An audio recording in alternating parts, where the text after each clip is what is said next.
Nous sommes en audience publique, Monsieur le Président. Thank you. Président, merci. Madame le témoin, cette chambre, les juges de cette chambre vous ont accordé des mesures de protection qui vont s'appliquer à toute votre déposition.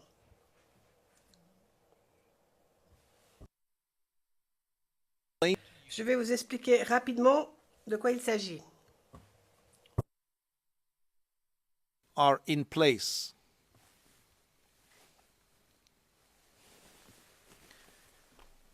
First of all, as you have seen, Tout d'abord, comme vous venez de le remarquer, nous venons de passer à huis clos partiel. À huis clos partiel, personne n'a pu entendre votre nom, ni ni vos autres coordonnées. Deuxièmement,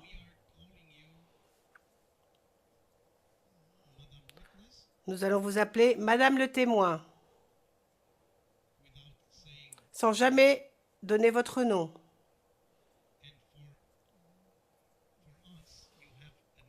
Et on vous a aussi donné un numéro. On vous identifie ici par un numéro.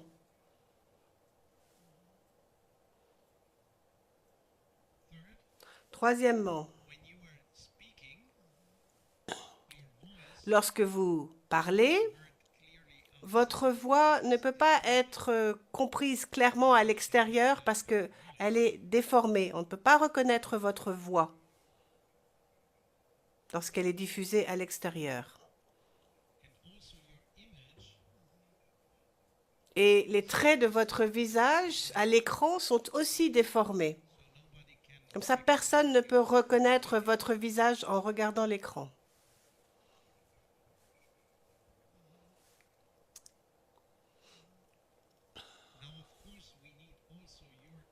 Mais nous avons besoin de votre participation, bien sûr. Alors, bien sûr, vous ne devez pas prononcer votre propre nom en audience publique. Vous ne devez pas donner de détails en audience publique qui pourraient dévoiler votre identité.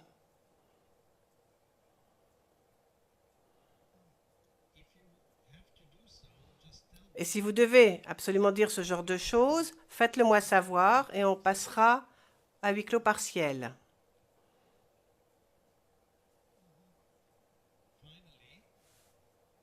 Enfin, vous parlez djoula.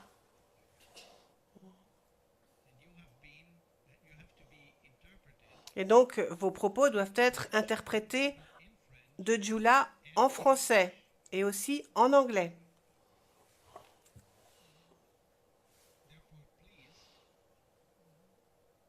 Nous vous demandons donc de parler lentement, comme je parle en ce moment.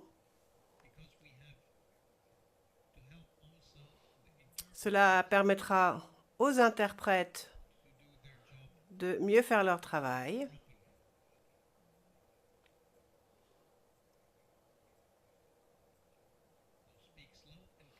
Donc, parlez lentement et clairement.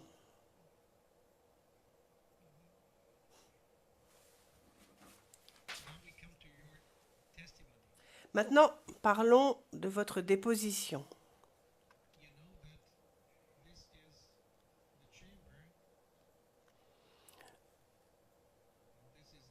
Vous savez que cette chambre est donc constituée de 3 juges. C'est une chambre de la Cour pénale internationale qui a été formée pour juger M. Gbagbo et M. Blé-Goudé.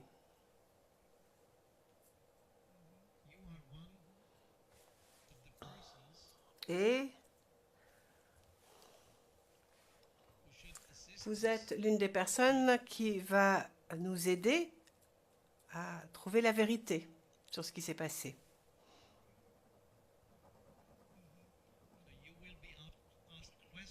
On va donc vous poser des questions.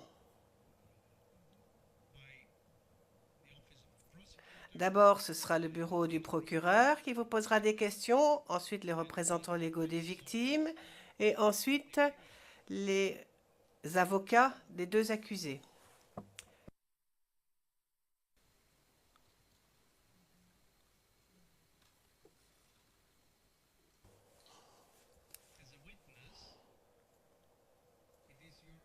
Vous êtes témoin et vous êtes donc obligé de dire la vérité.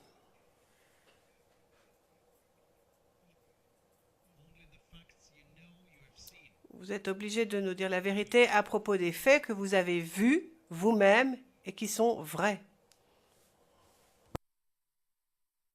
Fact. Et pour ce faire, avant de commencer l'interrogatoire, je suis tenu par la loi de vous demander de vous engager solennellement à dire la vérité. Donc, je vais vous demander de répéter après moi les mots suivants.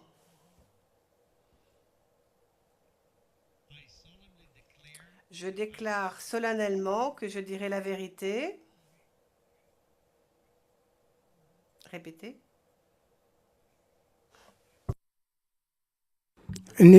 Moi, je vais dire la vérité.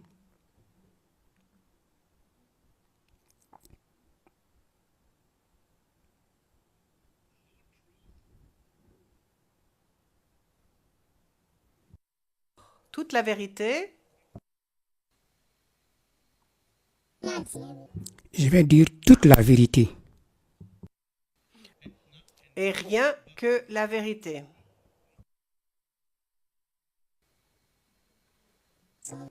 Je ne dirai rien que la vérité. You Je dois aussi vous dire que le fait de ne pas dire la vérité représente un délit devant cette cour et donc peut être puni, sanctionné. Vous comprenez cela?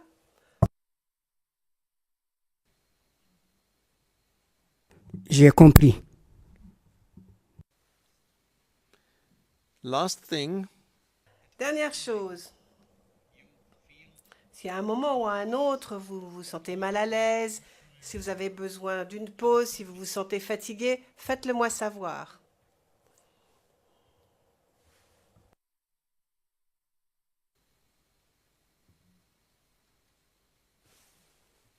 Oui, j'ai compris. okay then. Now Nous pouvons maintenant procéder à l'interrogatoire et je vais donc donner la parole au bureau du procureur. Je vous remercie, Monsieur le Président. Bonjour, Madame le juge, Messieurs les juges et tout le monde. Donc, je vais parler français pour les questions et s'il y a de la procédure, je le ferai en anglais. Bonjour Madame le témoin. Bonjour, est-ce que vous allez bien? Très bien, merci. Mon nom est Alexis Demirjian. On s'est rencontrés très brièvement la semaine passée. Et donc, je veux m'assurer que vous êtes bien assise confortablement avant qu'on commence les questions.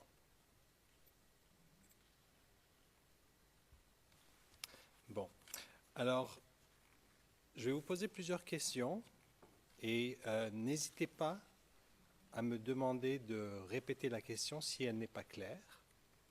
Ceci n'est pas un test, soyez confortable. Et encore une fois, par mesure de sécurité, je vous appelle Madame le témoin. Ce n'est pas par manque de respect, mais c'est pour protéger votre identité. Alors, comme vous le savez, nous allons nous concentrer aujourd'hui sur les événements de 2010 et de 2011. Alors, est-ce qu'on peut commencer par nous dire où est-ce que vous habitiez exactement en l'an 2010, avant les élections?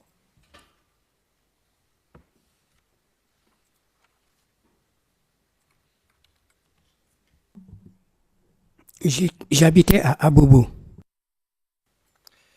Et Abobo se situe où exactement?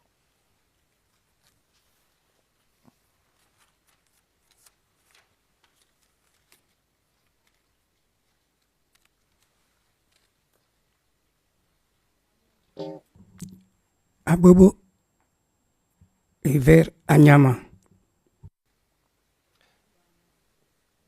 C'est du côté de Anyama. Très bien. Si on comprend bien, c'est une commune de Abidjan. Est-ce que c'est bien ça? Oui, c'est une commune d'Abidjan. Depuis quand est-ce que vous habitiez à Abobo?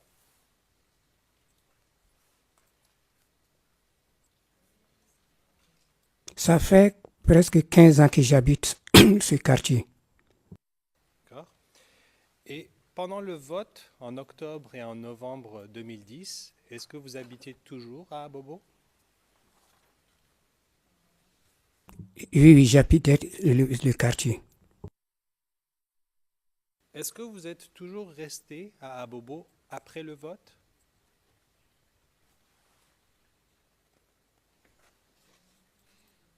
Je suis resté dans le quartier après le vote. Est-ce que vous avez quitté Abobo à un moment donné après le vote?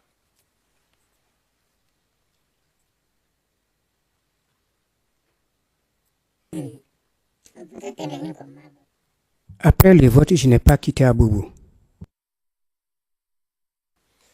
Euh,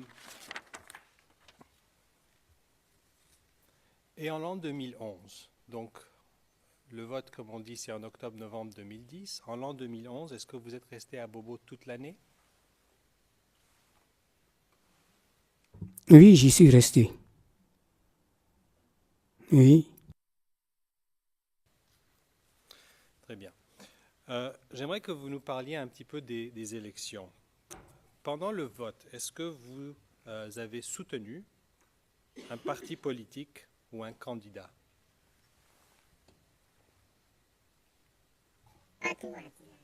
Au, au moment du vote, en cas de meeting, on partait en campagne, on participait à la campagne. Et c'était la campagne de qui?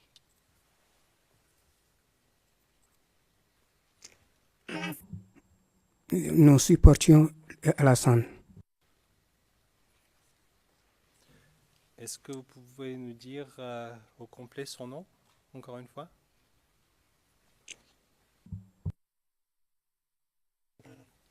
Alassane Draman Ouattara. Je vous remercie. Est-ce que vous avez pu voter pendant les élections?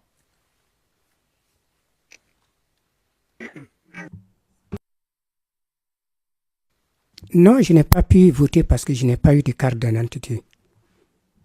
Et est-ce que vous avez appris le résultat du vote? Quel candidat avait gagné?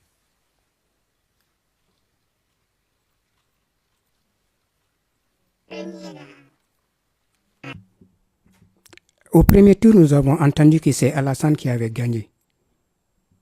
Ainsi qu'au second tour. D'accord. Et est-ce que vous pouvez nous dire un petit peu la situation à Abobo après les élections?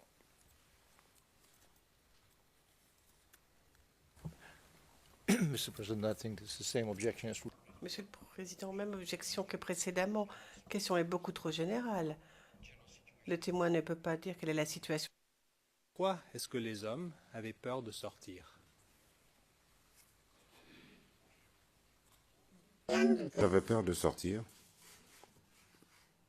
parce que il y a des gens qui disparaissaient et ils avaient eu peur de sortir.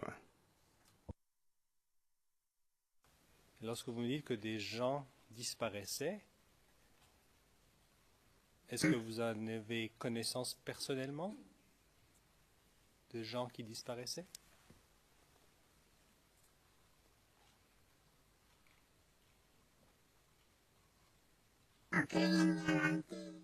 Je ne peux pas, je ne connaissais pas, j'ai entendu parler de gens qui disparaissaient, mais je ne les connais pas personnellement. Et comment avez-vous entendu parler des gens qui disparaissaient?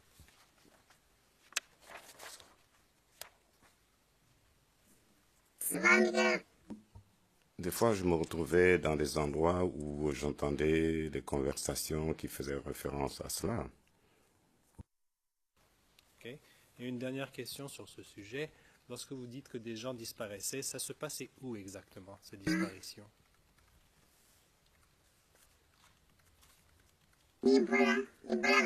Lorsque les gens se rendaient en ville, vous pouvez être confronté à des problèmes. Ainsi, les gens, vos parents vous cherchent et ne vous retrouvent pas. Ok. Et lorsque vous dites que ces gens disparaissent, de qui est-ce qu'on parle exactement? De quelle sorte de personnes?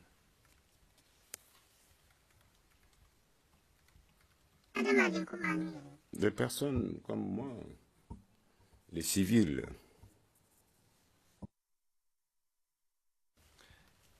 Et vous nous avez dit à une question que je vous ai posée tout à l'heure, lorsque je vous ai demandé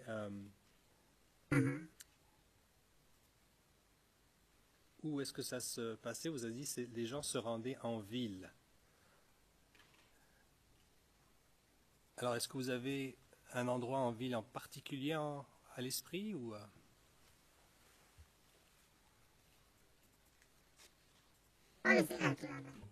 Non, les gens peuvent se rendre au travail, par exemple.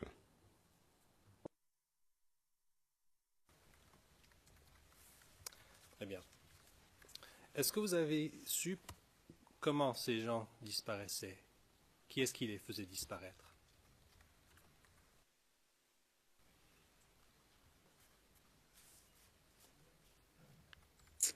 Elles dansaient,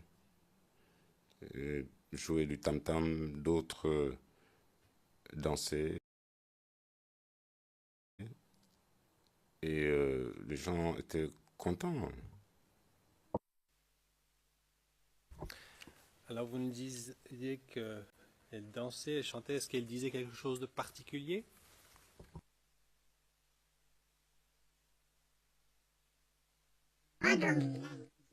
Non, et, ils tenaient du bois et puis dansaient.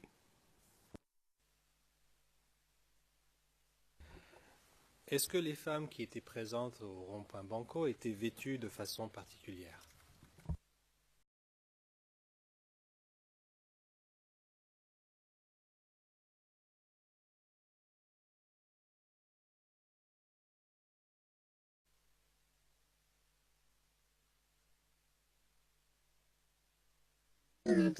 Oui, celles qui dansaient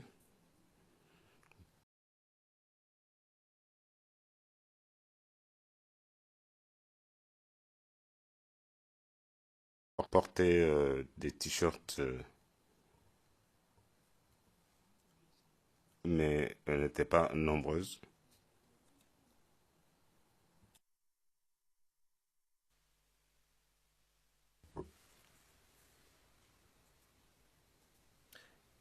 Et vous dites qu'elle portait des t-shirts. Est-ce que ces t-shirts avaient quelque chose de particulier?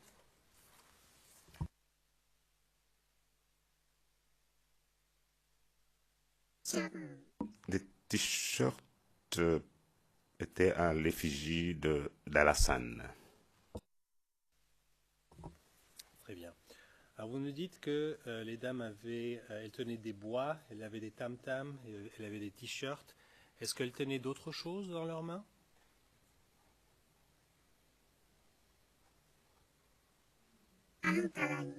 Non, on avait des balais et du bois de placali, une sorte de spatule. Et est-ce que ce bois de pacali a quelque chose de significatif?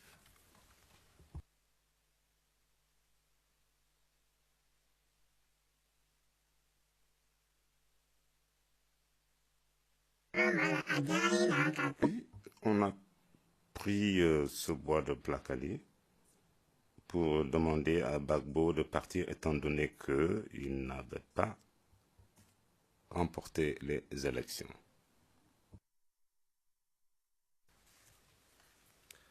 Très bien. Une fois que vous êtes arrivé au rond-point Banco, est-ce que vous êtes resté au même endroit ou bien vous êtes-vous déplacé?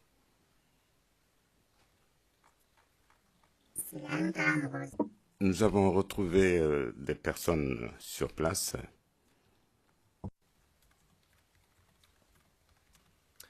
Et est-ce que